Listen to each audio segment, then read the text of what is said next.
आपका जो बिजनेस है, जैसे प्रिंटिंग पैकेजिंग का बिजनेस है, इसकी शुरुआत कैसे हुई थी? कॉलेज के टाइम से ही मेरे पापा के प्रेस में मैंने जॉब ज्वाइन कर दिया था। कपड़े बदल के हम खुद प्रिंटिंग प्रेस की मशीन पे बैठते थे और Okay. ट्रेनिंग ले रहे थे। मतलब तब से माइंडसेट था कि आपको फैमिली बिजनेस ज्वाइन करना नहीं, फैमिली बिजनेस में आना नहीं था, पर है। उस समय क्या था एग्जैक्टली? प्रिंटिंग ही कंटिन्यू था या फिर आपने उसके बाद फिर डाइवर्सिफाई किया? मेरा एम था कि मैं जल्दी से जल्दी 10,000 क्रॉस कर लूँ। उस ज़माने में 10,000 बहुत बड़ी रकम थी। पार्ट टाइम एक 600 रुपये का भी मैंने जॉब किया। पापा के यहाँ 1,000 का भी जॉब किया। हर बिजनेस में चैलेंजेस अप्स एंड डाउन्स होते रहते हैं। कोई ऐसा फेज था जो बहुत ही डिफिकल्ट था, मतलब आपको कुछ सिखा के गया या फिर आपने उससे ओवरकम किया उसके बाद? कंपनी स्टार्ट की तो बहुत ही स्ट्रगल किया था मैंने। वन नाइट छोड़ के वन नाइट में पूरी रात काम करता था।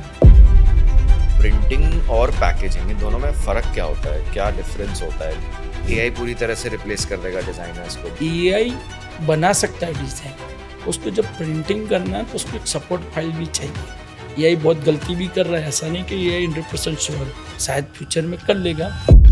सब जानते हैं शार्क टैंक इंडिया, काफ़ी ऐसे मुंह पे भी बोल देते हैं कि आपकी पैकेजिंग ठीक नहीं है। पैकेजिंग मेरे को बिल्कुल अच्छे नहीं लगे। आपका पहला पैकेजिंग कैसा होगा वो हम हमारे यहाँ डमी बना के आपको फील कराते हैं। कि आपका अगर स्टार्टअप है तब फर्स्ट पीस लो, उसके अंदर अपना प्रोडक्ट रखो। इंस्ट्रक्शन आपसे गलत छप गई तो पूरा बजट खत्म हो जाएगा वहीं पे प्रिंटिंग में। सीधा प्रोडक्शन मत करो। Welcome to this podcast. The AJ show के एक और नए एपिसोड में आपका हार्दिक स्वागत है। आज का ये हमारा बहुत ही खास एपिसोड है। अगर आप एक एस्पायरिंग एंटरप्रेन्योर है, अपना कोई बिजनेस शुरू करना चाहते हैं और खास करके सर्विस बेस्ड बिजनेस अगर आप शुरू करना चाहते हैं, तो आपके लिए तो ये पॉडकास्ट है ही। क्योंकि कोई भी बिजनेस शुरू करना, और खास करके अगर आप सर्विस दे रहे हैं, क्लाइंट को कमिटमेंट देना और ऐसी सर्विसेज देना कि आपको वो आपके रिपीटेड कस्टमर्स बन जाए। ये बोलना बहुत आसान है, आप जो भी कमिटमेंट देते हैं, लेकिन उनको सस्टेन करके रखना ये सबसे बड़ा चैलेंज है। तो सर्विस, अगर आपका बिजनेस हो, सर्विस बेस्ड बिजनेस हो, और इसके अलावा खास करके अगर आप कोई प्रोडक्ट अपना लॉन्च करने वाले हो, खास करके D2C, आज के समय में जैसे D2C कई ब्रांड्स उभर के आ रहे हैं, कई कंपनीज उभर के आ रही है, तो वहां पे एक इंपॉर्टेंट चीज हो जाती है पैकेजिंग। आपने अपने प्रोडक्ट पे बहुत मेहनत की, लेकिन उसकी प्रिंटिंग, पैकेजिंग, उसके जो विजुअल्स हैं वो सही नहीं है, क्योंकि विजुअल्स हमेशा याद रहते हैं। तो आज के इस कंपटीशन में अगर आपको कुछ हट के अलग करना है तो वहां पे विजुअल्स भी बहुत इंपॉर्टेंट है। तो अगर आप सर्विस बेस्ड बिजनेस में हो या फिर आप अपना D2C ब्रांड लॉन्च कर रहे हो, आप कुछ भी कर रहे हो, आप you want to get some inspiration through this particular podcast, this episode is for you. और आज हमारे इस एपिसोड में बहुत ही खास गेस्ट हैं। Is mister Shripal Patel. Is the founder of ocean deep printers. कम से कम 3 दशक से ज़्यादा इनको समय हो गया है प्रिंटिंग इंडस्ट्री में, पैकेजिंग इंडस्ट्री में। वो अपना एक्सपीरियंस आज शेयर करने वाले हैं और कैसे इन्होंने अपना एक हिसाब से एम्पायर क्रिएट किया है, और अपने द अपकमिंग जनरेशन्स, एक हिसाब से फैमिली बिजनेस भी है, किस तरह से इन्होंने डाइवर्सिफाई किया है, किस तरह से सेग्रीगेट किया है। Lot of things to learn from this particular podcast.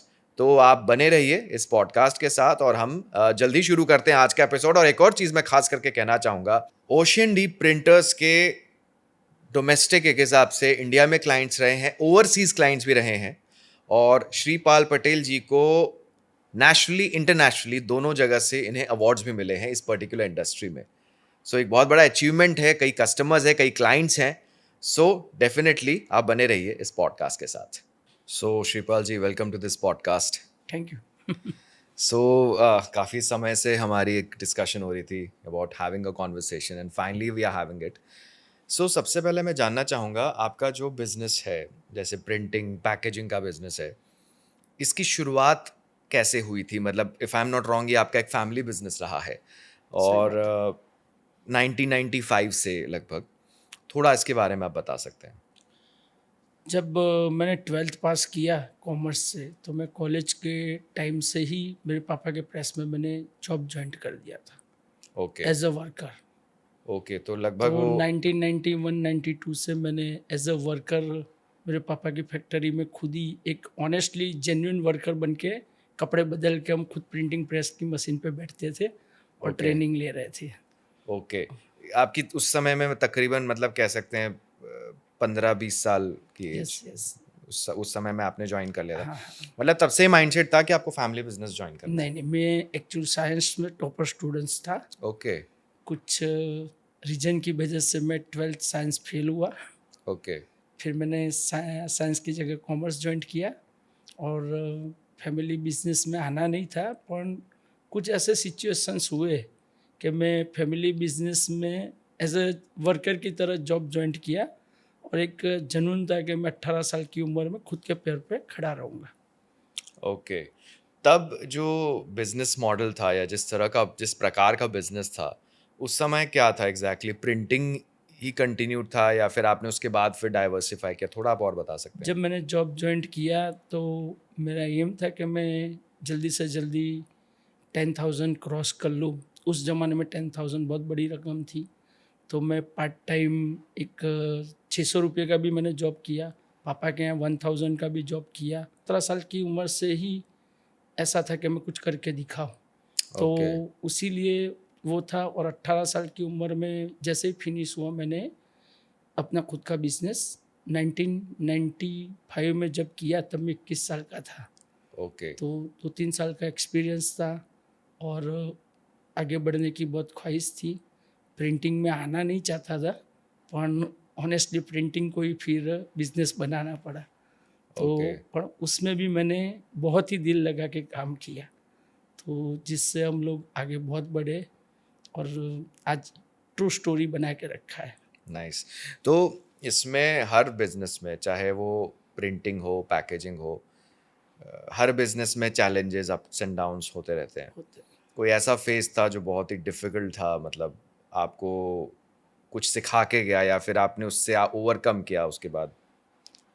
जब हम स्टार्टिंग में कंपनी स्टार्ट की तो बहुत ही स्ट्रगल किया था मैंने। वन नाइट छोड़ के वन नाइट में पूरी रात काम करता था और मेरा कंपनी का एम था कि किसी को अगर टाइम दिया है 24 आवर्स में भी काम चाहिए, तो मैं दिन रात काम करके लगन से 24 आवर्स में डे नाइट वर्क करके उनको टाइम टू टाइम डिलीवरी करते थे हम लोग।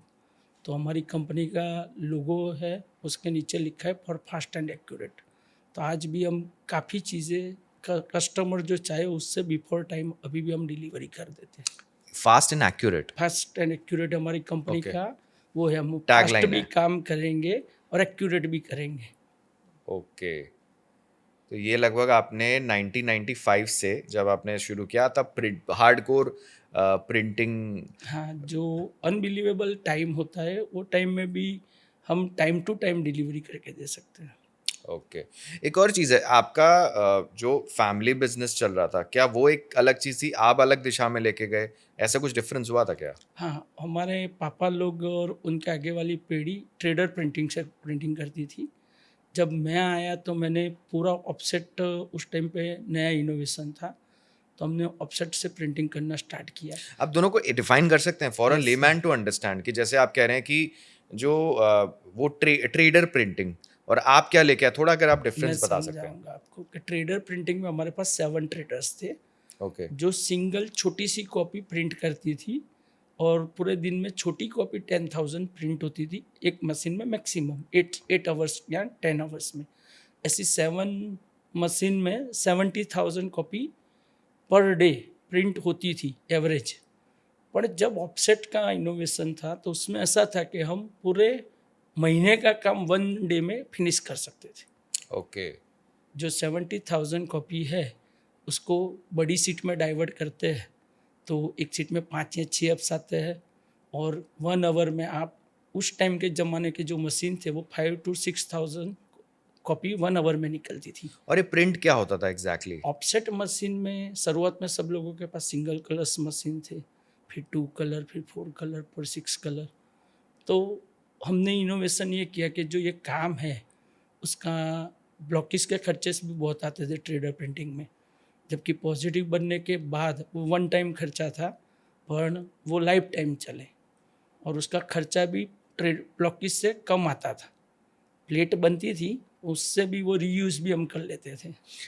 वो मैं जैसे आपने ये चीज समझाई तो कि उससे इनोवेशन। टर्नओवर सीधा आप समझ लो कि जो पापा लोग करते थे और हम करते थे, उसमें सीधा टर्नओवर में फर्स्ट ईयर 2 ईयर में ही मैं उनको क्रॉस कर रहा था। Okay, nice. एक और चीज़ है, जैसे आपने कहा जो प्रिंट करते हैं, ये क्या चीज़ है? क्या जैसे होता है ना, जैसे तरह-तरह के होते हैं, पैम्फलेट्स होते हैं या फिर कोई चीज़ का, कोई प्रोडक्ट का पूरा पैकेजिंग होता है। ये आप थोड़ा बता सकते हैं, पहले क्या था, आपने उसमें क्या चेंज किया? शुरुआत में मैंने स्क्रीन प्रिंटिंग का एक छोटा सा टेबल लेके काम स्टार्ट किया था। हमारी वसंत प्रिंटर्स में पापा लोग ट्रेडर पे वर्क करते थे। मैं ऑफसेट में पहले आउटसोर्स करना स्टार्ट किया। समझ में आया कि भाई लोग क्या क्या करते हैं। पूरे अहमदाबाद के सारी मशीनरी मैंने चेक किया कि किसके पास क्या मशीन्स है। तो वो मशीन्स से उनका जो बेनिफिट मिल सकता है सब लोगों से, वो लेके मैंने एक वसंत प्रिंटर को बहुत बड़े पैमाने में हम लोग ले गए। हमारे यहाँ जो होता था वो हम करते थे, और आउटसोर्स करा के हम बहुत ही अच्छा डेवलपमेंट और क्रिएशन करते थे। और सब मशीन्स का एक लिमिट होता है, तो वो भी हम जानते थे कि कौन सी मशीन की क्या लिमिट है। तो लोगों के सारे डेटा हमने क्रिएट किया और आउटसोर्स भी बहुत किया। और कस्टमर को हमारा एक ही एम था कि राइट टाइम पे राइट डिलीवरी। तो वो हमारा फास्ट एंड एक्यूरेट था। तो हम जहाँ बेस्ट प्रिंटिंग होती थी वहाँ प्रिंटिंग स्टार्टिंग में कराते थे। जो हमारे यहाँ होता था वो भी हम बेस्ट करते थे। दोनों को टाई अप करके हम कस्टमर को जो फिनिश चाहिए वो देते थे। हमारे उस टाइम में चैलेंज ये थी डिज़ाइनिंग का। ओके। जो मेन पॉइंट था कि प्रिंटर्स का पूरा टाइम आर्टिस्टों के पीछे जाता था। जब मेरा स्टार्टिंग का था तब हमारी एक डिज़ाइन बनाने में हमारा 1 मंथ लग सकता था। ओके। और वो डिज़ाइन में कोई भी पार्टी करेक्शन बोले तो वापस करने में 2 से 3 दिन जाता था। तो जब ये 1992, 93, 94 ये सब टेक्नोलॉजी जब नया नहीं आया था तब की बात है। तो मैंने देखा कि कस्टमर को चाहिए बेस्ट डिज़ाइनिंग। फिर आप क्या करते हो क्या नहीं वो नहीं है, वो उसको Right. बेस्ट क्वालिटी के साथ फिर प्रिंटिंग चाहिए, दूसरा Right, उसको right. वही है, और वो भी राइट टाइम पे। तो हमने देखा कि भाई डिज़ाइन में चैलेंजिंग बहुत है इन लोगों को, और हमारे लिए भी बहुत चैलेंजिंग थी। तो जब मैंने कंपनी स्टार्ट की उसी टाइम पे हमने उस ज़माने में 3 लाख रुपये का कंप्यूटर, 3 लाख रुपये का कंप्यूटर इंटरेस्ट पे पैसे ला के हमने एक स्टूडियो जैसा बनाया।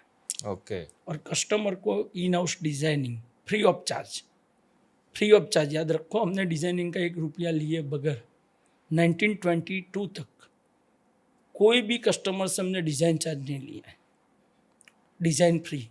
मतलब जो जो भी चैलेंजिंग प्रिंटिंग में पीरियड जाएगा था, जो। हाँ, जो हमारे यहाँ प्रिंटिंग करेगा उसको हम 100% फ्री डिज़ाइनिंग देते थे। ओके। और अभी भी वो स्टेप वापस से हम चालू कर रहे हैं। हमने 5 साल में थोड़ा चार्जेबल किया, और हम नई टेक्नोलॉजी और भी ले आए हैं।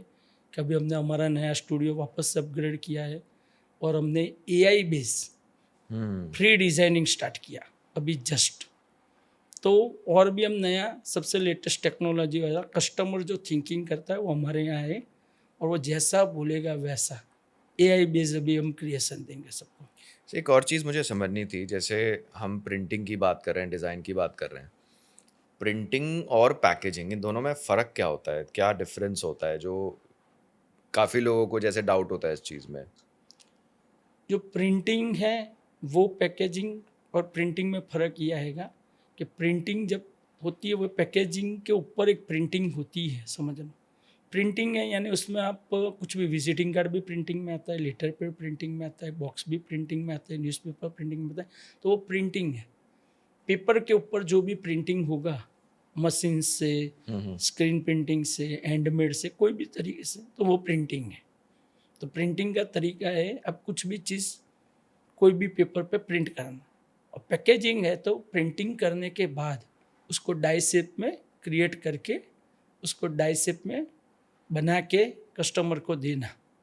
तो वो पैकेजिंग का काम है। मतलब जैसे हम कुछ मार्केट से खरीदते हैं, जैसे सपोज बॉर्नवीटा, उसका पूरा एक पूरा पैक, एक वो होता है ना, जैसे डिब्बा आता है, डिब्बा आता है, तो वो पैकेजिंग हो गया। वो पैकेजिंग और जो पेपर में होता है, न्यूज़पेपर वगैरह, वो सारा जो है वो प्रिंटिंग होता है। प्रिंटिंग में। तो बॉर्नवीटा का आप डब्बा देखोगे तो उसके ऊपर भी एक लेबल भी स्टिकर भी प्रिंट किया होता है। हाँ, वो भी होता है। वो प्रिंटिंग है, वो स्टिकर है, और उसके ऊपर जो बॉक्स है वो पैकेजिंग है। इसके अलावा जैसे हम कोई परफ्यूम की बॉटल लेते हैं, यस। तो बॉटल के ऊपर जैसे बना होता है, एक तो होता है कि बॉटल। बॉटल का डब्बा अलग हो गया, बॉटल अलग हो गई, तो उसके ढक्कन पे और नीचे जो होता है वो भी पैकेजिंग हुई। जो परफ्यूम की बॉटल है वो भी हम ट्रेड करते हैं। ओके। हमारी एक कंपनी है, उसमें परफ्यूम बॉटल, परफ्यूम का कैप, परफ्यूम के अंदर की जो पंपिंग है वो भी हमारी कंपनी ट्रेड कर रही है। ओके। और परफ्यूम के ऊपर जो स्टिकर्स है उसके ऊपर हमने DTF स्टिकर हमने लॉन्च किया है। वो परफ्यूम की बॉटल ऊपर सिर्फ आप लगा के निकाल दोगे तो सिर्फ इम्प्रेशन इनकी रहेगी, वो आपको इंटरनेशनल पैकेजिंग जैसा फील करवाएगी। और हम परफ्यूम बॉक्स भी बनाते हैं। अच्छा, वो भी आप बनाते हो? हाँ, तो वो हमारे यहाँ कस्टमर को सिर्फ परफ्यूम कहाँ से लेना है वो करना है, वो भी हम सजेस्ट भी कर सकते हैं कि यहाँ से ले लो। तो जो परफ्यूम कंपनी उसके लिए हमारी कंपनी सबसे बेस्ट है। मतलब किसी को अपना परफ्यूम ब्रांड लॉन्च करना हो तो आपका पूरा A एक to Z वर्क ए हम टू कर जेड सकते है, हैं। मतलब कहाँ से बनवाना है वो एक अलग चीज़ हो गई, वो आप सजेस्ट कर देते हो। हाँ, और आप प्रिंटिंग वगैरह, डिजाइनिंग वगैरह सब वो कुछ सब करते आप। हैं, डिज़ाइन से लेके A to Z, और उनको जितनी क्वांटिटी चाहिए वो भी बना सकता है। Small okay. Quantity, big quantity, सब कुछ कर सकते हैं। जितना मतलब बैंडविड्थ बजट के हिसाब से। हाँ, वो सिंगल बॉक्स बोले तो वो भी बन सकता है, और वो ओके। भी एक्स्ट्रा ऑर्डिनरी बन सकता है। मुझे एक और चीज़ है वो काफ़ी इंटरेस्टिंग लगी, अभी तो हम इस पे और भी बात करेंगे। आपने एआई का जिक्र किया, जैसे डिज़ाइनिंग में, designing specifically starting from, if I am not wrong, logo, और उसका एक हर चीज़ के कलर स्कीम होते हैं, जैसे हर ब्रांड की कलर स्कीम होती है कि इन्हीं कलर्स पे काम होगा, सही बात। जो लोगो होता है। तो उसमें भी अब एआई का इनोवेशन आप कह रहे हैं, आप थोड़ा आपने क्या एक्सपीरियंस किया है एआई? AI से मैं खुद भी अभी मेरे मोबाइल से डिज़ाइन बना देता हूँ। ओके। लोग भी बना के अभी हमारे पास लेके आते हैं। तो जब इतना फास्ट ज़माना हो गया तो हम भी वो ट्रेंड में हमारे कस्टमर को भी ले जाना चाहेंगे कि वो खुद बनाए और हमें भेजेंगे, तो हम उसमें और क्रिएशन करके और अच्छा करके उनको दे देंगे। तो आपकी कंपनी में ये ऐसे ग्राफिक डिजाइनर्स भी होते हैं या पूरा एआई पे, हार्डकोर एआई पे काम चलता हमारे है? पास अभी कम से कम 10 ग्राफिक डिज़ाइनर ओके। अवेलेबल है, और जो फ्री ऑफ कॉस्ट आपको डिज़ाइनिंग के लिए सपोर्ट करेंगे। ओके, मतलब पहले अगर सपोज करो मुझे अपना कोई ब्रांड लॉन्च करना है, कोई भी D2C कुछ भी हो सकता है, तो मुझे मेरा बिजनेस एग्जिस्ट नहीं करता, मैं शुरू करने जा रहा हूँ, और मुझे अपना सबसे पहला स्टेप होता है लोगो बनवाओ। तो सही। मतलब आप शुरुआत से सारी सर्विसेज प्रोवाइड हाँ, करते हैं, डिजाइनिंग 100%। वगैरह उसमें सब इंक्लूसिव होता है, in case if I avail your particular services. Okay okay. तो मतलब वो डिजाइनर्स भी ऐसे हैं आज के समय में जो एआई से वाकिफ हैं, जिनको पता है कि एआई का कैसे इस्तेमाल करना है। सही बात। क्योंकि सारी कंपनीज जो है, जैसे जितनी भी वाइट कॉलर जॉब्स है, वो ठीक है, स्किल है, बट वो स्किल थोड़ी एनहांस हो चुकी है अब, सही बात। उन सबको एआई आना चाहिए। Right right right. तो इसमें जैसा मैं समझ सकता हूँ कि आज के समय में ई कॉमर्स तो चल ही रहा था, बट अब तो एक और नया एक शब्द आ गया है, क्विक कॉमर्स, कि सही आपने बात कुछ भी ऑर्डर किया 10 मिनट में आपको पहुंच गया। ठीक है, अब हम जो कुछ भी ऑर्डर करते हैं तो वहाँ पे सिर्फ प्रोडक्ट की क्वालिटी मैटर नहीं, प्रोडक्ट की क्वालिटी तो सबसे पहले आती है, लेकिन जहाँ तक के होता है कि कुछ कुछ लोग पैकेजिंग को इग्नोर कर देते हैं। आपके हिसाब से आज के समय में पैकेजिंग में कौन सी गलतियाँ एंटरप्रेन्योर्स या ऐसे स्टार्टअप्स या जो भी D2 से वो करते हैं आपके हिसाब से? पैकेजिंग में जो सबसे पहले पैकेजिंग बहुत ज़रूरी है। अब कितनी भी बड़ी कंपनी होगी वो अपने पैकेजिंग के लिए बहुत ही एक्टिव रहेगी। और आपका सबसे पहले अपने अंदर क्या ब्रांड भरा है, कैसा भरा है, यानी क्या यूज़ किया है, वो फर्स्ट इम्प्रेशन आपकी पैकेजिंग है। राइट। अगर पैकेजिंग आपको सही नहीं लगेगी तो आप अंदर कितना भी अच्छा माल भरा है, आप उसको बाय नहीं करेगा कोई भी एंड यूज़र। उसको दिखने में ही अच्छा नहीं लगा तो वो कभी भी वो पैकेजिंग लेगा ही नहीं। तो फर्स्ट थिंग है कि आपका बेस्ट पैकेजिंग होना ही चाहिए। जो भी स्मॉल बिग जो भी मल्टीनेशनल कंपनियां भी अपनी पैकिंग हो सके तो अपना चेंज नहीं हो लाइफ टाइम वैसा पैकेजिंग रखती है। समझ लो कि कोलगेट ने लाइव काफ़ी साल एक ही तरह का पैकिंग रखा कि लोगों को इजी समझ में आ गया कि कोलगेट है। अगर कोई इसके मिलता जुलता भी बनाता है तो वो नेगेटिव हो जाता है। कंपनी खुद भी अगर डिफरेंस करनी है तो बहुत बार सोचती है। कोई भी मल्टीनेशनल कंपनी अपनी पैकेजिंग के लिए पहले लोगो डिज़ाइन सब कुछ में बहुत टाइम लेती है एक प्रोडक्ट रखने से पहले। तो जो पैकेजिंग डिज़ाइन टाइम है वो बहुत ही ज़रूरी है, और कस्टमर को उस टाइम बहुत ही एक्टिव होके अपना डिज़ाइन और ब्रांड का बहुत ध्यान रख के उस टाइम दिल से काम करना चाहिए। और हमारे जो आर्टिस्ट है वो हमारे कस्टमर को जब तक वो फाइनल नहीं बोलते तब तक मेहनत करते हैं। ओके। हम ऐसा नहीं कि आपको 1-2 लेआउट दे दिया बात ख़त्म, वो नहीं। कस्टमर को 2 लेआउट अगर पसंद भी नहीं आया तो तो तीसरा। हम ऑनेस्टली भाई नहीं पसंद है मत कर, तीसरा बना, मेरे को कोई प्रॉब्लम नहीं। तो हम दिल से काम करेंगे, तू यस बोलेगा फिर ही मैं प्रिंट करूँगा। तो ये हमारा इतने सालों का एक्सपीरियंस है, हमें पता है कि कस्टमर को कभी भी वो नहीं बोलना है कि इनफ। हम मेहनत करेंगे, हम हमारी टीम को बोलते हैं अगर कस्टमर बहुत टाइम ले रहा है, बहुत चूज़ी है, तो हम आर्टिस्ट को बोलते हैं कि उसको कभी भी वो मत कर। वो जब डन बोलेगा जितना टाइम लेगा तब, पर उसके मगज में बैठना चाहिए कि भाई मैं सही किया है। कोई ज़बरदस्ती नहीं होती हमारे यहाँ डिज़ाइनिंग में, कभी कभी फाइनल कर दो, ये करो। जब तक सेटिस्फैक्शन नहीं हाँ, वो होता। सेटिस्फेक्शन होगा तभी। और जब वो ब्रांड रखता है तो उसको खुद को ही मैंने डिज़ाइन बनाया है, मैंने खुद बैठ के बनाया, मैंने खुद ओके किया है। कि किसी ने दिया, और काफ़ी आर्टिस्ट ऐसा करते हैं पैसे ले लेते हैं, 1-2 लेआउट देते हैं, बात ख़त्म भाई, अब तीसरा हो तो वापस पैसे दो। वो रिविजन का। बहुत चलता था, बहुत चलता था। और डिज़ाइन के नाम पे जब मैं इस फील्ड में हूँ तो बहुत लोगों ने बहुत डिज़ाइन में बहुत पैसे गलत तरीके से क्लाइंट से बहुत ले लिए, जो मैं देख रहा था। और मुझे पता था डिज़ाइन में चैलेंजिंग बहुत है, तो हमने इन हाउस डिज़ाइनर बढ़ाते गए, हमारा वर्क भी बढ़ता गया। और हम कस्टमर को सेटिस्फेक्शन, वही हमारा डिज़ाइन के टाइम में तो 100% वो था कि कस्टमर को जितनी भी सर्विस चाहिए वो हम डिज़ाइनिंग में देते थे। क्योंकि अल्टीमेटली वही प्रिंट होना है। यस। और जो कलर स्कीम होती है, और दूसरी बात जो आपने कही, जो मैं इससे कोरिलेट कर सकता हूँ, कि लोगों को विजुअल्स याद रहते हैं। यस।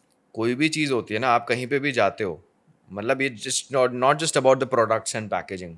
आप कोई, यहाँ तक कि हम कोई रेस्टोरेंट में जाते हैं तो वहाँ पे सब खाना अच्छा मिलता है, लेकिन आसपास का एम्बियंस बरोबर नहीं है, और मतलब अच्छी वाइब्स नहीं आती, तो हमें लगता है कि नहीं यार, नेक्स्ट टाइम नहीं आना यहाँ पे। सही बात है। तो वही इम्पोर्टेंट रोल जो है वो पैकेजिंग का है, डिज़ाइंस का है। मैं तो कहूँगा डिज़ाइंस, मतलब पैकेजिंग से भी सबसे पहले चीज़ आती है डिज़ाइन पहले और विजुअल्स। डिज़ाइनिंग आती है, डिज़ाइन के बाद कस्टमर अपने पैकेजिंग के लिए पेपर चूज़ करना।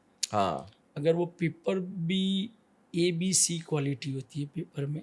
ओके। ए यानी आप इम्पोर्टेड पेपर्स ले लो, कोई अच्छा सा पेपर ले लो, आपकी कॉस्ट बढ़ेगी, उसमें फिनिशिंग ऑलवेज अच्छा आएगा। बी यानी मीडियम रेंज, आपका बजट अगर नहीं है तो आप मीडियम रेंज में जाओ। सी यानी डाउनग्रेड है, जो ग्रे बैक बोलते हैं हम। ए को FBB पेपर बोलेंगे, बी को वाइट बैक बोल सकते हैं, और सी को ग्रे बैक बोल सकते हैं। ओके। तो ये 3 प्रकार है। अगर आप सी क्वालिटी में हो तो भी उसके ऊपर लेमिनेशन कर दो और थोड़ा बढ़िया लुक दे दो। थोड़ा इकोनॉमी पैकिंग में आपको मोस्ट ऑफली बड़ी कंपनी वही यूज़ कर रही है, ये जिसका बल्क वॉल्यूम है। ओके ओके, ये पेपर में होता है, और एक जैसे प्लास्टिक में करना हो, जैसे नॉर्मली जैसे चिप्स का पैकेट होता है। हाँ, हमारी अदर कंपनी है रच पैकेजिंग करके, मेरा बड़ा सा हैंडल करता है। Okay okay. तो वो जिपर पाउच भी बनाता है। तो हमारे यहाँ मल्टीपल बहुत सारे वर्क हो रहे हैं। हम 3 कंपनी लेके बैठे हैं। वो संदीप प्रिंटर से, वो मोनो कार्टन, और वो सब जो स्पेशलाइज पैकेजिंग है, कस्टमर को जैसा चाहिए वैसा। और हाईफाई पैकेजिंग हमारा बहुत बड़ा काम है, पूरे इंडिया में है, और अभी तो इंटरनेशनल में हम काम कर रहे हैं। व्रज पैकेजिंग है, उसमें हम जिपर पाउच और वो सब का काम करते हैं। उसमें हम प्लास्टिक पेट बॉटल मैन्युफैक्चरर भी है। थर्ड, व्रज पैकेजिंग में हम परफ्यूम बॉटल्स का भी ट्रेड कर रहे हैं। उसका पहले भी बताया मैंने आपको कि उसका कैप और पंपिंग का भी काम है। प्लास्टिक बॉटल मैन्युफैक्चरिंग है, और जिपर पाउच भी बहुत बड़े पे हम मैन्युफैक्चरिंग कर रहे हैं। राइट। थर्ड कंपनी हमारी मीरा की है, और प्रिंट एंड पिटारा नाम है। प्रिंट एंड पिटारा में अभी जस्ट हमने SG हाईवे पे एक स्टूडियो लॉन्च किया है। वो चार्जेबल डिज़ाइन बनाता है, पर फॉरेन के डिज़ाइन ज़्यादा बना रहा है, और मल्टीनेशनल कंपनियों का डिज़ाइनिंग बना रहा है। और वहाँ पे हमने आर्टिस्ट रख के सबसे बेस्ट AI बेस्ड डिज़ाइन उनको क्रिएट करके दे रहे हैं। और वहाँ रिसीट और कैनिस्टर 2 चीज़ मैन्युफैक्चर हो रही है, जो मेरा छोटा लड़का हैंडल कर रहा है। समझ रिजिड गया। यानी बहुत ही प्रीमियम पैकेजिंग होता है, तो वो भी हम कम क्वांटिटी और लार्ज क्वांटिटी में वर्क करते हैं। और कैनिस्टर यानी राउंड पैकेजिंग आप देखते हो, तो वो भी मेरा छोटा लड़का हैंडल करता है। नाइस। मैं भी आऊंगा इस चीज पे। Family, it's a complete family business it seems. Anyways, आप वो तो लोग फोर्थ फिफ्थ जनरेशन हुए, मैं फोर्थ आप जनरेशन फोर्थ हूँ, वो जनरेशन हुए। Fifth generation. एनीवेज, आपने जो कहा ना एआई बेस्ड स्टूडियो जिसमें डिजाइनर्स काम करते हैं, तो ये भी एक बहुत आजकल एक डिबेटेबल चीज है कि एआई पूरी तरह से रिप्लेस कर देगा डिजाइनर्स को, बट मेरा मानना है नहीं कि नहीं, सॉरी मैं आपको अटका रहा हूँ और नहीं नहीं फिर नहीं, भी आप बोल रहा प्लीज हूँ। Please please. एआई बना सकता है डिज़ाइन, उसको जब प्रिंटिंग करना है तो उसको एक सपोर्ट फाइल भी चाहिए। आपको वो एआई नहीं कर पाएगा, शायद फ्यूचर में कर लेगा, पर उसमें जो भी चेंजेस होते हैं तो उसमें थोड़ी अगर आर्टिस्ट की हेल्प भी आप ले लोगे तो आपका डिज़ाइन तो अच्छा बनने ही वाला है, पर अगर आर्टिस्ट की हेल्प से उसको थोड़ा और मॉडिफाइड करोगे तो और भी अच्छा बन जाएगा। एआई आपके कमांड के हिसाब से काम करेगा, पर 100% परफेक्शन तो नहीं हाँ, देगा। वो एक्यूरेसी तो होती है ना, नहीं जैसे देखिए, जो आर्टिस्ट को पता है कि इसको एआई ने बना दिया, एआई बहुत गलती भी कर रहा है, ऐसा नहीं कि एआई 100% श्योर है। मेरा ओशनदीप का कैलेंडर मैंने फर्स्ट टाइम एआई से बनाया तो समझ लो उसने ओशनदीप प्रिंटर्स का स्पेलिंग ही गलत प्रिंट कर दिया। हम्म। तो वो हमें भी नहीं पता था कि एआई ने बनाया, बेस्ट होगा, हमने लोगो वोगो सब दिया था, फिर भी उसने स्पेलिंग में एरर डाल दी। एरर डाल दिया तो उसमें। वो हमारे मैनुअल अपने जो पुराने आर्टिस्ट है हमने उसको एआई बेस अभी क्लियर रेडी कर दिया है, तो वो लोग भी समझते हैं कि भाई गलतियाँ ये भी कर सकता है, तो उसको हमें सुधार के और अच्छा प्रिंट करना है। Right right. नहीं, ये आपने सही चीज़ की, क्योंकि अल्टीमेटली डिज़ाइन, टैगलाइन, ये अल्टीमेटली क्या होता है ना, इमोशंस होते हैं जो सही आप बात है। किसी के पॉइंट को टच कर पाओ। It's not just a design की ठीक है, डिज़ाइन तो ठीक है, प्रॉम्प्ट दे के बनवा दिया, simple for the sake of starting it. But जब बिजनेस की बात आती है, प्रिंटिंग की बात आती है, आप अपने इमोशंस और जो टारगेट ऑडियंस है उनको क्या चीज़ टच करती है। यहाँ तक कि हम जब पिज़्ज़ा का वो डब्बा भी देखते हैं तो उसमें भी प्रॉपर एक प्रिंटिंग होती है, वो दिखता है कि हाँ सही बात है। वो चीज़ है। Okay, now coming on this, कि जैसे आपने बताया कि आपका पूरा एक कंप्लीट फैमिली बिजनेस की तरह है, तो आपने जैसे अलग अलग डिपार्टमेंट्स दिए हुए हैं। आपने बताया भी था, अभी बताया, जिक्र भी किया था इस चीज़ का कि चाहे वो प्लास्टिक हो, प्रॉपर प्रिंटिंग हो, या जैसे परफ्यूम का हो, वो उस तरह से किया हुआ है। आज के समय में, क्योंकि why am asking this specifically, क्योंकि अभी थोड़ा मतलब फैमिली बिजनेस तो दूर की बात है, अभी की जनरेशन में क्या हो गया है कि सबको अपना इंडिपेंडेंट रहना है, नॉट स्टेइंग विद पेरेंट्स, अपना कुछ शुरू कर दिया, स्टेप थोड़ा एक तरह का हो गया, न्यूक्लियर फैमिलीज का कॉन्सेप्ट आ रहा है। तो ये एक बहुत अच्छी बात है कि इस जनरेशन में कि आपका पूरा एक बरकरार रखी है वो चीज़। नहीं, मैंने 16 साल से स्टार्ट किया, वैसे मेरे बड़े बेटे ने भी 16 साल से स्टार्ट किया, वो भी जब कॉलेज ज्वाइन किया तो साथ में बिजनेस अच्छा। किया। ओके। अगर जो आपका लड़का पढ़ने में होशियार है तो आप उसको पढ़ने दो, मेरा ऐसा फर्स्ट है, मैं एक सलाह भी दे रहा हूँ। हम्म। अगर आपका लड़का पढ़ने में होशियार नहीं है तो उसको जोर जबरदस्ती मत करो। हम्म। उसको सिर्फ ये बोल दो कि भाई तू 16 साल जब भी कॉलेज ज्वाइन कर रहा है और तुम्हें पढ़ने में फोकस नहीं है तो मत कर, पढ़ाई में फोकस नहीं है तो मत कर, जितना पढ़ पाए उतना पढ़, पर साथ में तू अर्निंग स्टार्ट कर दे। जब वो 16 साल से अर्निंग का सोचेगा ना, तो मैं बीट मार के बोलता हूँ, जब 25 ईयर्स में लोग घूमते होते हैं ना, तो वो 25 ईयर्स में खुद के पैर पे खड़े होकर बहुत बड़ा बिजनेसमैन बन जाएगा। अगर आपका लड़का पढ़ नहीं रहा तो फोर्स मत करो, उसको क्या चीज़ पसंद है उसी पे ध्यान दो। पर हाँ, उसको एक चीज़ ये करो कि तू जल्दी से जल्दी अपने पैरों पे खड़ा हो जा। अगर वो बिजनेस करेगा, जॉब करेगा, जॉब करके एक एक्सपीरियंस लेगा, फिर बिजनेस करेगा, तो 100% उसको माइनस पॉइंट भी पता है क्या है। तो मैं बोल रहा हूँ कि कोई भी बिजनेस या ट्रेनिंग में 1000 दिन होता है। आप 1000 दिन तक लगातार उसके पीछे पूरा लाइफ का टाइम दे दो, जैसे पढ़ने में लोग टाइम देते हैं वैसे। तो आप 1000 दिन तक आपको जो करना है, जो फील्ड में जाना है वो फील्ड में जाओ, उसका एक्सपीरियंस लो, उसके बाद कंपनी स्टार्ट करो आपके दिमाग में। तो आपके पास प्लस पॉइंट भी होगा कि आपके पास एक्सपीरियंस है, और उसके बाद अगर आपने जो कंपनी खोली है तब 100% सक्सेस होंगे। और वो भी कंपनी अगर फैमिली डोमेन में आए तो और अच्छा है ना, क्योंकि आपकी एक्सपर्टीज, आपकी स्किल आपकी फैमिली को ही काम आएगी। एंड इट्स लाइक अलग अलग, जैसे आपने कहा अलग अलग डिविजन्स हैं आपकी कंपनी में, उस हिसाब से आपके दोनों लड़के हैंडल करते हैं उस हिसाब नहीं से। नहीं, हमारी कंपनी में अभी भी मैं समझा रहा हूँ, मेरी कंपनी ओशनदीप प्रिंटर्स है, उसका प्रोपरेटर मैं हूँ। मेरा सन की व्रज पैकेजिंग है जो उसने 17-18 साल में स्टार्ट की, उसका भी प्रोपरेटर वही है।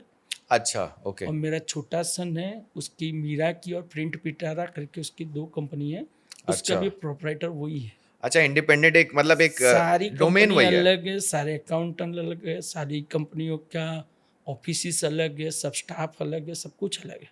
ओके, तो हमने वही सोचा कि भाई पैसा नहीं देना है उसको, 16-17 साल से जब भी है पैसा नहीं, तू हमारे यहाँ जॉब कर ले बेटे, तेरे को अर्निंग जो सैलरी है वही मिलेगी, ओके, तो तू एक्सपीरियंस ले पहले।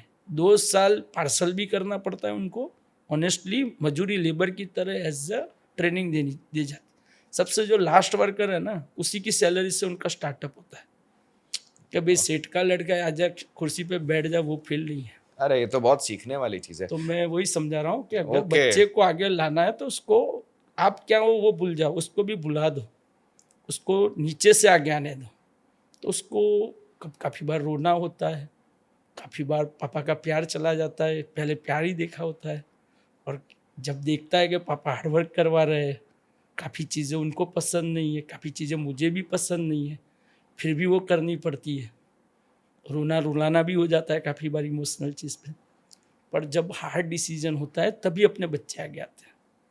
वो तो फिर एक बार आज मेरे दोनों बच्चों को प्राउड है, मुझे भी प्राउड है कि वो सक्सेस हो रहे हैं। तो जब कहीं डिसीजन मैंने सही लिए होंगे तभी वो हुआ होगा। नहीं, डेफिनेटली, जैसे आपने एक ये बहुत अच्छा एक एग्जांपल है इनफैक्ट, कि आपने अपनी ही कंपनी में अगर वो इंटर्नशिप करते हैं, काम करते हैं, नौकरी करते हैं, सीखते हैं, and then they are independently अपना कुछ बिजनेस शुरू कर सकते हैं। बहुत अच्छा आइडिया है, कि सीखने वाली चीज़ है। पता है आज के समय में जैसे काफ़ी जगह तो ऐसा है कि आई वॉज शॉक्ड कि जैसे मैंने कुछ ऐसे आर्टिकल्स वगैरह पढ़े थे कि अभी क्या है, थोड़ा ज़माना ऐसा हो गया, सोशल मीडिया, सब एक दूसरे को देखते हैं आजकल, फोमो वर्ड है, एक फियर ऑफ मिसिंग आउट। कुछ लोग घूमने के लिए, ट्रैवल करने के लिए ईएमआई लेते हैं। ऐसे ऐसे किस्से मैं पढ़ता हूँ। नहीं नहीं होता है। वो होता है, मतलब अपना ठीक है, जाओ, दैट्स फाइन, मतलब आपके यार वो बंदा उस कॉन्सर्ट में गया है, मुझे भी जाना है, चाहे जितनी महंगी टिकट हो। ऐसा हो गया है कि चाहे उसके लिए पैसे लेने पड़े, कोई प्रॉब्लम नहीं है। नौकरी की बात आती है, नौकरी में 1-1 2-2 महीने छोड़ देते हैं, क्योंकि अभी एक और चीज़ ये भी हो गई ना कि अभी की जनरेशन में जो पेशेंस है, ये एक बहुत इंपॉर्टेंट चीज़ है। ये पेरेंटिंग के लिए भी एक बहुत बड़ा एग्जाम्पल है कि पेशेंस जो है, क्योंकि आजकल क्या सब चीज़ फिंगर टिप्स पे हमारी, हम कुछ क्लिक करते हैं, 10 मिनट में हमारे घर पे ग्रॉसरी आ जाती है। सही बात। और एआई भी है, चलो एआई एक काम के लिए यूज़ करो, अलग बात है। हमने कुछ पूछा, पहले कोई चीज़ रिसर्च करने के लिए हम काफ़ी चीज़ें पढ़ते थे, मतलब मैं स्पेसिफिकली 90s की बात कर रहा हूँ, उसके बाद तो पूरा सिनेरियो ही बदल गया है। आज हर चीज़ आपके फिंगर टिप्स पे है, टेक्नोलॉजी की वजह से, सही बात है, एडवांसमेंट सही की वजह बात से, है। तो जो इसमें पेशेंस लेवल होता है ना, वो बिल्कुल ज़ीरो हो जाता है। अभी आप जब ये पॉइंट आया ना कि फास्ट काम, हाँ, उसके ऊपर मैं बता रहा हूँ। हाँ, हमने ऐसा इनोवेशन लाए इंडिया के लिए, हम लाए इसराइल से मशीन स्क्वाडिक्स करके। ये मशीन जो जादू था, समझ लो, इंडियन पूरी इंडस्ट्री, प्रिंटिंग इंडस्ट्री, हम लोग 2017 में मशीन लाए। वो डिजिटल फॉइल, डिजिटल यूवी कर रहा है। जो ब्लॉक बनाने में 3 दिन लगते थे, उसके बाद प्रिंट करना और भी टाइम लेता था, वो हम सिंगल मिनट में खाली कंप्यूटर में डालते और विद इन 1 मिनट में हमारा जॉब का फर्स्ट कॉपी रेडी हो जाता है। जो 3 दिन टाइम के बाद भी जो काम करेंगे वो सही होगा कि नहीं हमें नहीं पता है। वो ऑन द स्पॉट हमने डिजिटल फॉइल और यूवी का एम्बोसिंग के साथ वाला मशीन लाए, जो इंडिया में फर्स्ट या सेकंड मशीन था।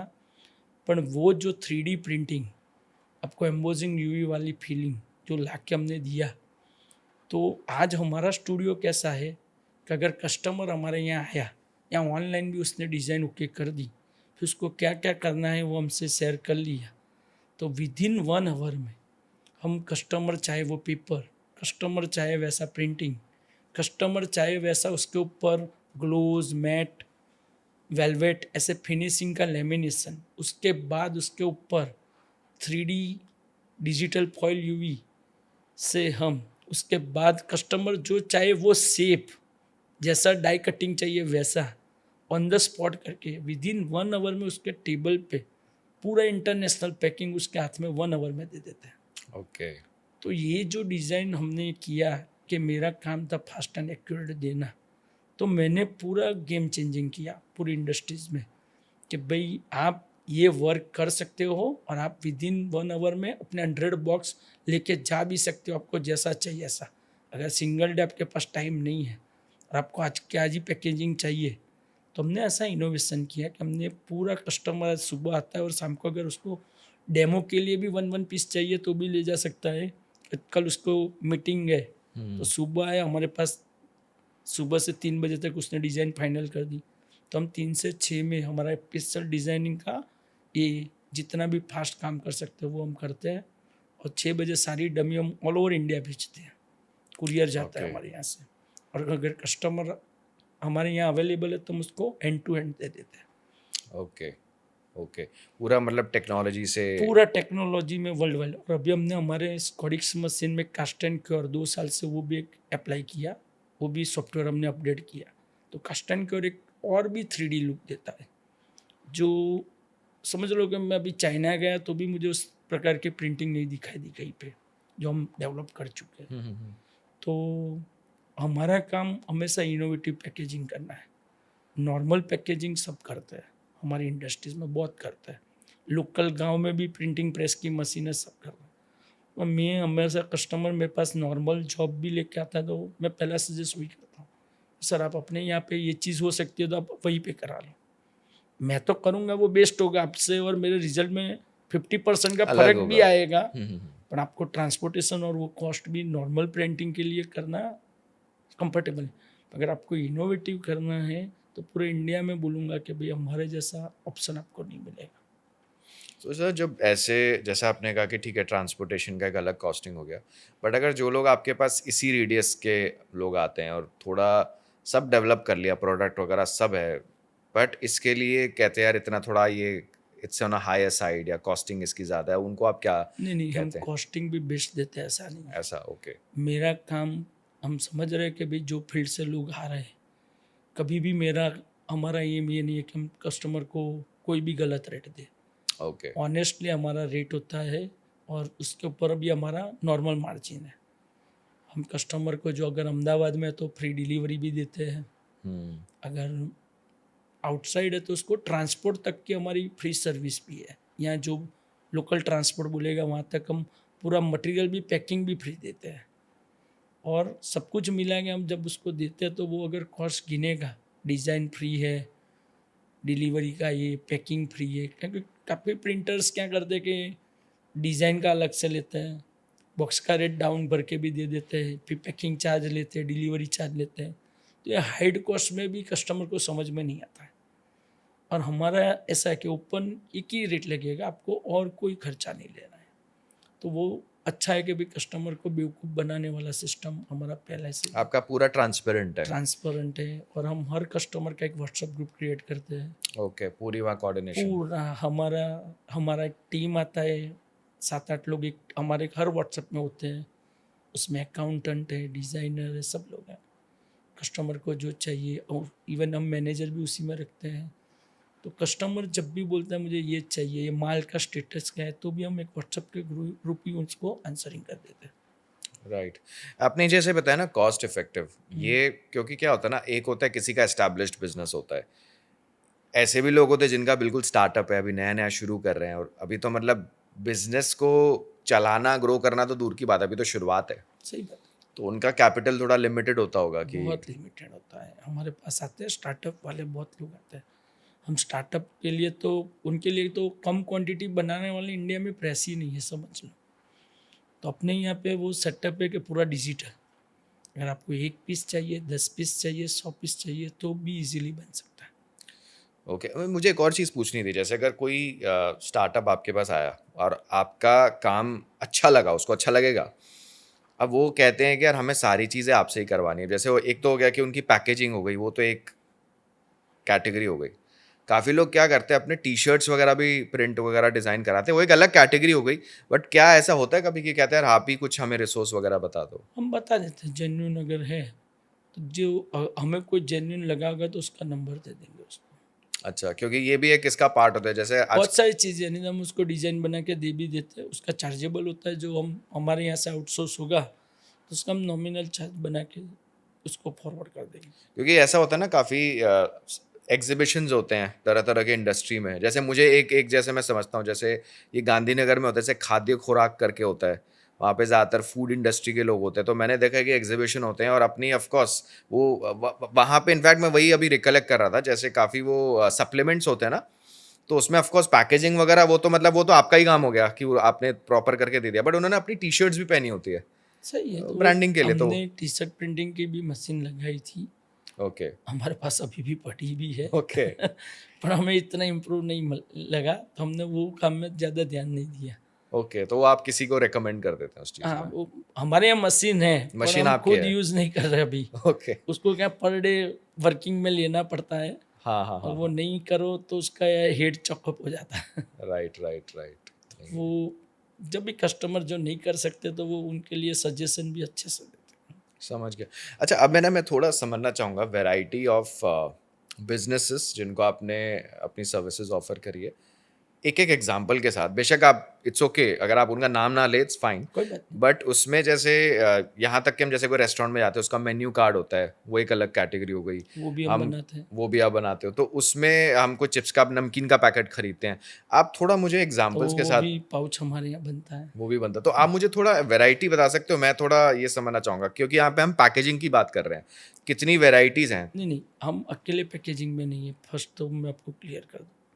हम विजिटिंग कार्ड भी बना रहे हैं। सब कुछ प्रिंट करते हैं? विजिटिंग कार्ड में भी हम 3 रुपये से 4 रुपया कॉस्ट चार्ज करते हैं। ओके, प्रीमियम विजिटिंग कार्ड मैं अभी भी बोल रहा हूँ। प्रीमियम। हमारा काम आपको प्रीमियम लुक देना है।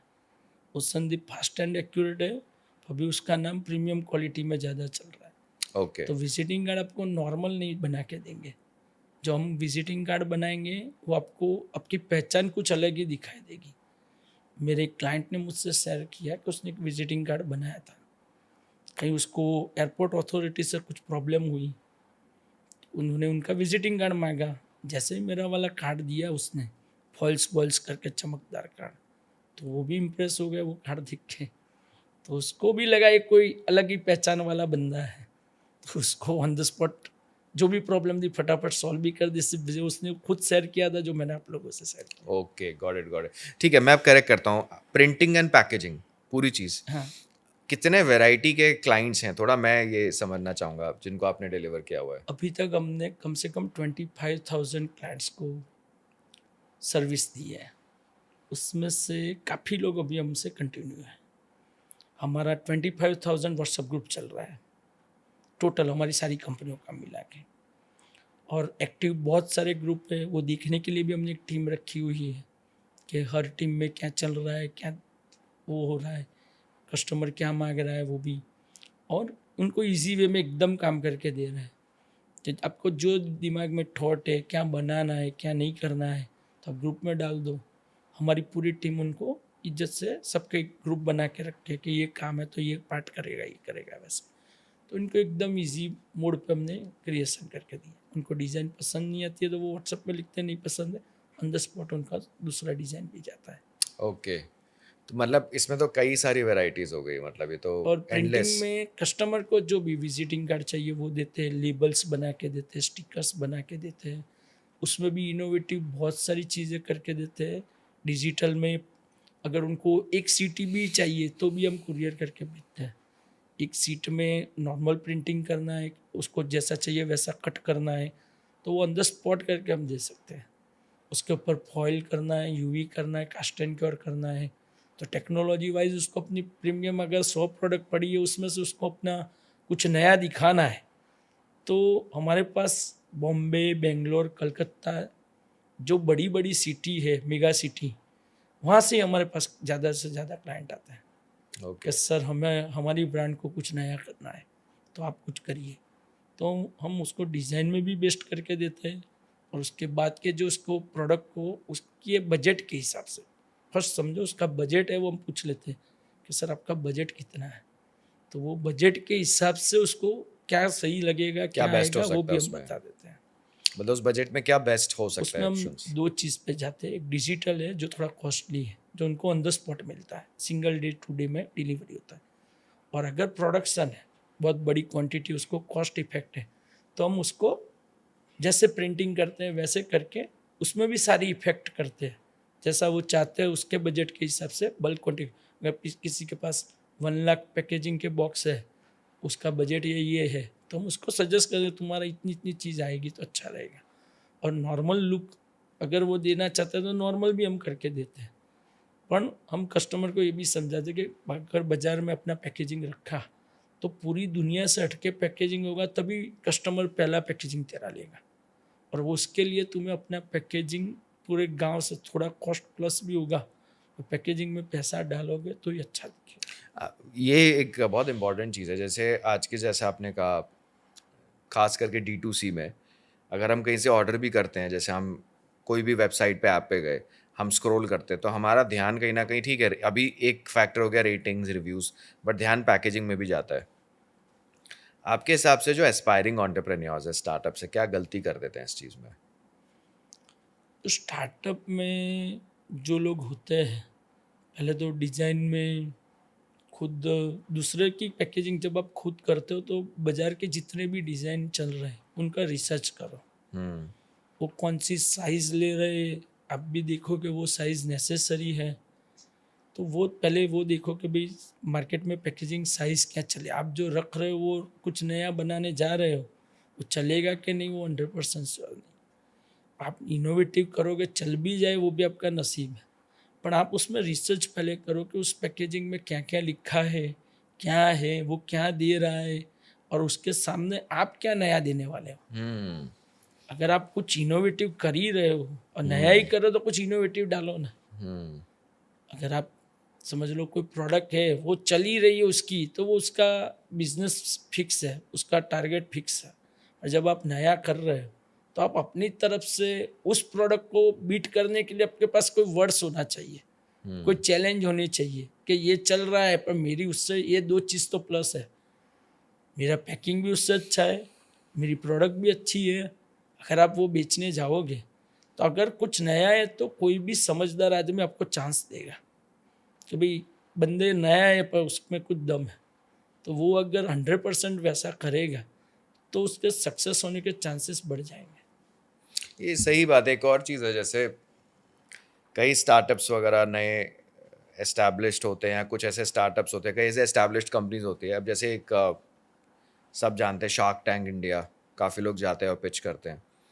काफ़ी बार ऐसा होता है, ये सिर्फ शार्क टैंक की बात नहीं कर नहीं, रहा, हम मैं कहूँगा normal बात करते नॉर्मल इन्वेस्टर्स भी होते हैं। काफ़ी बार वो कहते भी यार कि आपकी पैकेजिंग मतलब बरोबर नहीं है, मतलब सिंपल बेकार है बिल्कुल। काफ़ी ऐसे मुंह पे भी बोल देते हैं कि आपकी पैकेजिंग ठीक नहीं है। मतलब ये भी तो एक एंगल है ना, इस एंगल से भी तो देखते हैं लोग। अल्टीमेटली कस्टमर को क्या दिखता है, वो विजुअल्स। तो सर हमने इसीलिए एक डिजिटल स्टूडियो बना के वही बनाया कि आपका पहला पैकेजिंग कैसा होगा वो हम हमारे यहाँ डमी बना के आपको फील कराते हैं। हम बोलते हैं कि आपका अगर स्टार्टअप है तो आप फर्स्ट पीस लो, उसके अंदर अपना प्रोडक्ट रखो, उसका एमआरपी तय करो और मार्केटिंग कर लो पहले, सीधा प्रोडक्शन मत करो। आप अपने डीलर एजेंट्स या जिसके भी या मार्केट में एक बार घूमना है तो 5-10 पीस बना दो अपने लिए और उसमें प्रोडक्ट भर दो, भर के मार्केटिंग पहले कर लो। अगर आपको सही लग रहा है तो ये आप पैकेजिंग और प्रोडक्ट पे खर्चा करो। समझो कि आपके कितने पैसे बच जाएंगे अगर आप सीधा प्रोडक्शन कर दो, सीधा मेरे से प्रोडक्शन करा लो, तो आपके बहुत सारे पैसे वेस्ट हो जाएंगे समझो। जबकि हमने जो टेक्निक लाए हैं स्टार्टअप के लिए, आप डिज़ाइन बना लो, एक डमी बना लो, उसको भी रिसर्च कर लो, मार्केटिंग में जाके सही इसमें कुछ लिखने गलत हो गया तो वापस प्रिंटिंग कराना पड़ेगा, चैलेंजिंग है। ये कुछ गलत एकदम इंस्ट्रक्शन आपसे गलत छप गई तो कोई भी आपका पूरा बजट ख़त्म हो जाएगा वहीं पे प्रिंटिंग में। तो एक डमी बना के आप अपना प्रूफ परफेक्टली चेक कर लो और किसी भी जानकार जो आपका सेल करने वाला उस बंदे से भी पैकेजिंग के बारे में डिस्कस कर लो, प्रोडक्ट अंदर भर के भी दिखाओगे तो 100% ये प्रोडक्ट आने वाली वो समझ के वो आपसे अच्छे से अच्छा काम कर सकता है। और आपका भी बजट जो भी है, आपको भी पता है कि भाई मुझे ऑर्डर इतने ही मिले तो मैं इतना ही प्रिंट क्यों नहीं कराऊँ, उससे शायद थोड़ा ज़्यादा बना। पर आप बिना सोचे समझे बड़ी क्वांटिटी में प्रिंटिंग करा लोगे तो वो इन्वेंटरी आपकी फेल हो जाएगी। और हमने जो बनाया है डिजिटल में, जैसे पैकेजिंग आपका थॉट के हिसाब से साइज से लेके सब कुछ कर सकते हैं। तो ये जो इनोवेशन हमने किया है ना, तो उससे बहुत सारे बेनिफिट है, पैकेजिंग नहीं, कस्टमर के लिए। तो जो अपना पैसा बहुत सेविंग कर सकता है। आप सही से मतलब गाइड करते हो हाँ, उसको। हमारा काम वही है कि भाई कस्टमर को समझ में आया कि उसेंदी प्रिंटर्स उनको 100% सपोर्टेड कंपनी है, तभी तो हमारे आज 25,000 से ऊपर ग्रुप वर्केबल चल रहा है। Right right.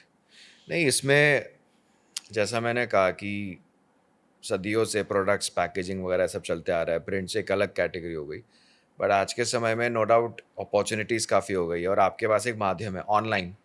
कुछ लोग तो ऐसे भी हो जो सीधा सिंपल इंस्टाग्राम से शुरू करते हैं, हाँ, आपको मतलब अपना कोई विदाउट एनी वेबसाइट, बट उस भीड़ में, चाहे वो फिजिकल हो डिजिटल हो, उस भीड़ में आपको अगर उभर के आना है तो कहीं ना कहीं आपको एक अच्छा क्वालिटी, प्रोडक्ट क्वालिटी तो है ही, बट साथ में उसका डिज़ाइन विजुअल्स भी बहुत इंपॉर्टेंट है। अभी तो सर हमने लोगों को इंस्टाग्राम में काफ़ी कस्टमर को फ्री में ऐड भी बना के देना स्टार्ट। ओके। तो मेरे यहाँ प्रोडक्ट डिज़ाइन कर रहा है, कोई प्रॉब्लम नहीं है। अगर वो लोग डिज़ाइन का थोड़ा सा हमें नॉमिनल चार्ज भी देते तो हम उसको इंस्टा के लिए ऐड भी बना के दे रहे हैं। हम अच्छा, इंस्टाग्राम के लिए ऐड हो ऐड भी बना देते मेटा पे हैं, रन कर सकते हैं वो। आप कहीं पे भी रन कर सकते हो। तो हमने प्रोडक्ट बनाई, तो वो नहीं है कि भाई हम उसका सेल बढ़े, वो हम खुद भी सोचते हैं। और उसको हम हमारे काफ़ी हर 3-4 महीने में एक एक्सपो होता है, तो हम हमारे कस्टमर की सारी प्रोडक्ट लेके वो एक्सपो में जाते हैं। बहुत अच्छा सा खासा स्टॉल रखते हैं बड़ा, उसमें कस्टमर के डिस्प्ले में उनको प्रोडक्ट रखते हैं, जिससे लोगों को पता चले कि प्रोडक्ट मार्केट में आई है, उसका Okay. फिनिशिंग ऐसा है, पैकेजिंग ऐसा है।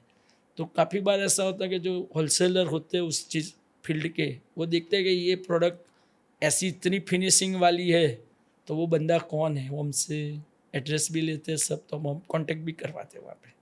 अच्छा अच्छा, मैं इसको if I am not wrong मैं इसको कोरिलेट करता हूँ। एक्सपो मतलब जो डिजाइन्स का होता है या नहीं प्रिंटिंग? एक्सपो होता है, समझ लो कि इंसेंस मीडिया करके एक एक्सपो है, Okay. सुगंध इंडिया करके एक एक्सपो है। तो वहाँ हमारा मेजोरिटी कस्टमर अभी अगरबत्ती इंडस्ट्रीज से है, ओके ऑल ओवर इंडिया से। तो हम लोग अगरबत्ती के जितने भी एक्सपो है लास्ट 12 ईयर्स से, उसमें हमने एक अपनी खुद की एक ब्रांड बनाई है। ओके 12 साल से हम स्पॉन्सर या को स्पॉन्सर रहे हैं। ओके 12 साल से हमने पहला स्टॉल लिया है, फर्स्ट स्टॉल, एंटर होते ही फर्स्ट स्टॉल।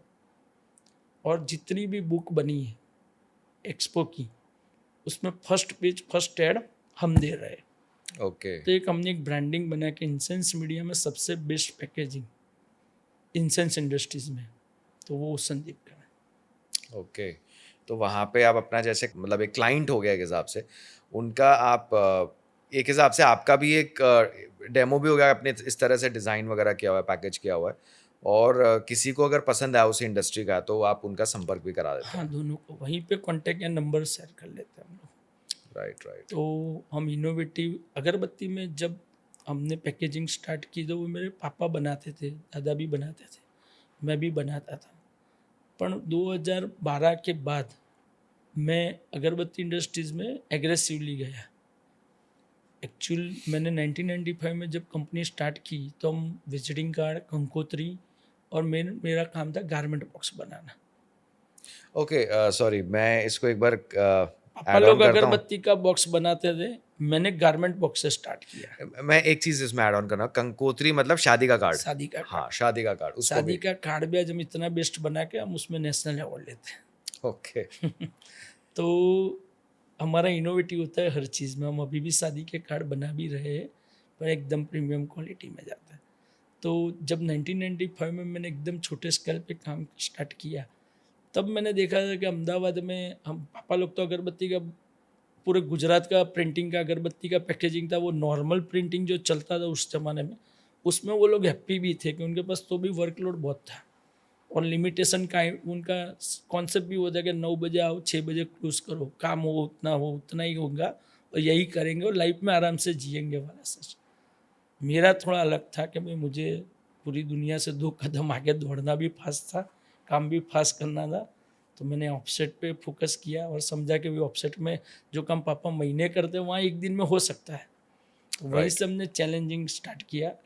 और मैंने यहाँ पे देखा कि अहमदाबाद के जितने भी गारमेंट्स वाले हैं हमारा पुराना जो प्रेस था ऑनेस्ट पेंट्री करके जो 1932 से था, वो घी कांटा रोड पे था।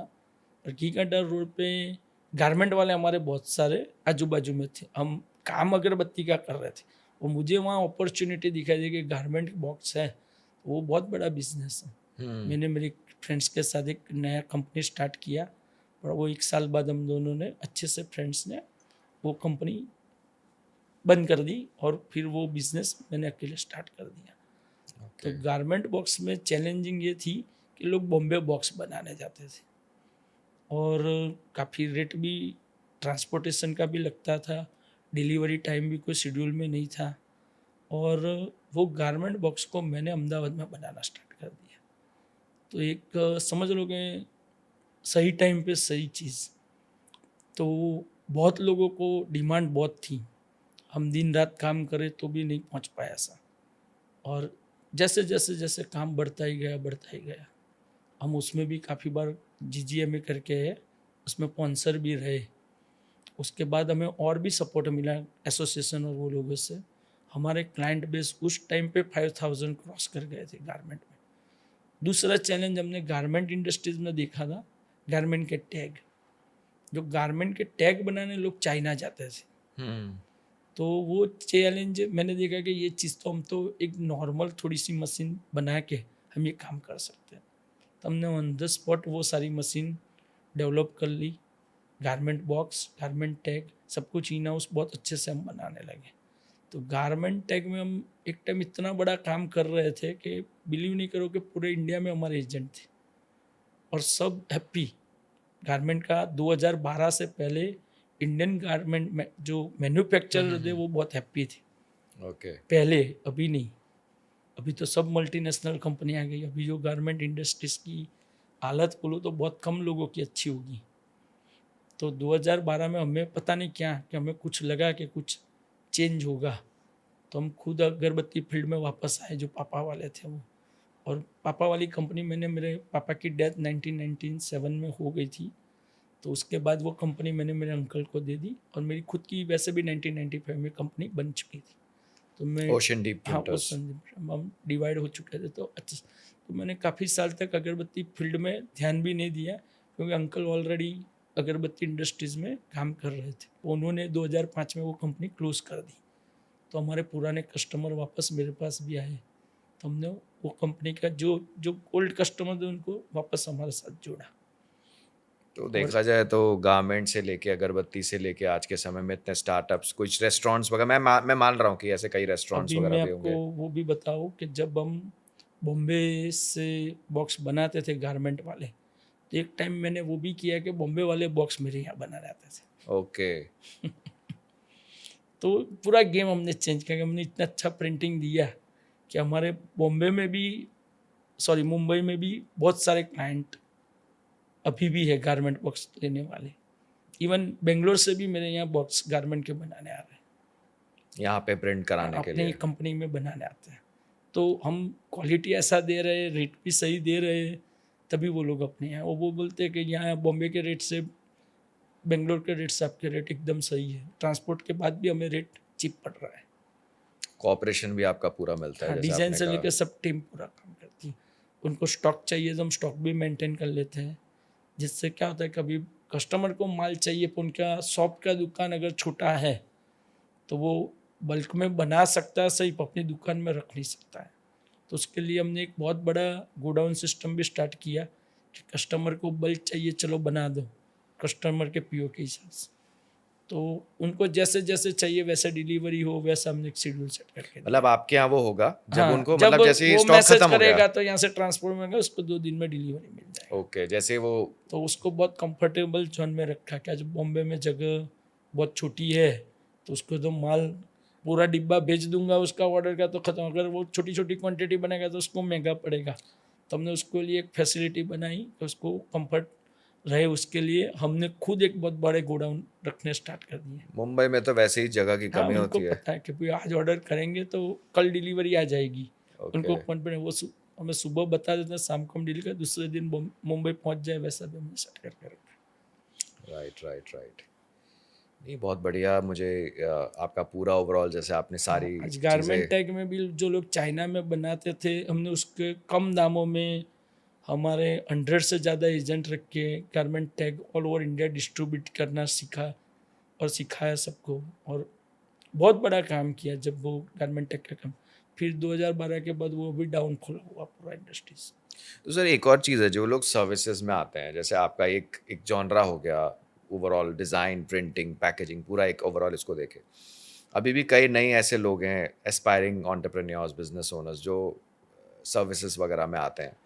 कुछ लोग जो होते हैं वो ज़्यादा तरह तरह के लोग होते हैं। कुछ लोग ज़्यादा कॉस्ट इफेक्टिव नहीं रखते यार, उनको पहले दिन से होता है चलो प्रॉफिट चाहिए, या अभी भी हम कई बार ऐसा सुनते हैं, कई जैसे अभी न्यूज़ में देखा कि कुछ जगह पे एफआईआर हुआ कि बड़े बड़े वादे किए थे, उसको डिलीवर नहीं किए। आपका जो, जैसे मैं आपसे बात कर रहा हूँ, तो यहाँ पे support, after support and customer के बजट के हिसाब से, सहूलियत के हिसाब से चलना। तो जो लोग सर्विस इंडस्ट्री में आते हैं उनको आप क्या मैसेज देना चाहोगे? सर्विस इंडस्ट्रीज में आते हैं, समझ लो कि भाई, तो उनको यही है कि भाई जो कर सकते हो वही बोलो, हम्म। जो नहीं कर सकते वो प्रॉमिस क्यों करते हो। हम्म। हमें भी काफ़ी कस्टमर बोलते हैं कि सर ये बॉक्स हमारे यहाँ ये रेट में बनता है। हम एक बार चेक करते, 2 बार चेक करते, 3 बार भी चेक करते, 4 बार चेक करते हैं। पर जब हमें लगता है ये प्राइस ही हमारे लिए नहीं बनने वाली है, तो मैं वो बनाने की कोशिश कभी नहीं करता हूँ। मैं कस्टमर को, तुम जहाँ बना रहे हो वो हैप्पी, तेरा रेट सही है बंदा, तो उसको पकड़ के रख, मेरे से तो नहीं होगा, ये बोलना पड़ेगा। आप उसको कंपेयर करने के लिए आपको नहीं पोसा तो उससे अंडर कटिंग काम क्यों करोगे? अगर करोगे तो आपका लॉस है। कस्टमर को आप एक बार दोगे, 2 बार दोगे, आपकी कंपनी 100% लॉस में जाएगी। सब आपको कॉस्ट गिनना आता है तो आप गिनो, और आपका सही रेट है, कस्टमर आज नहीं तो कल आपके पास 100% आएगा। कोई अगर आपको बोल रहा है ये रेट, तो अगर उसको वहाँ हो रहा है तो भी हैप्पी हो जाओ कि भाई ये रेट में मेरे से नहीं हो रहा है, वो कर रहा है। हमें काफ़ी बार लोग बोलते हैं यार शिवाकाशी में तो ये रेट में प्रिंट होता है।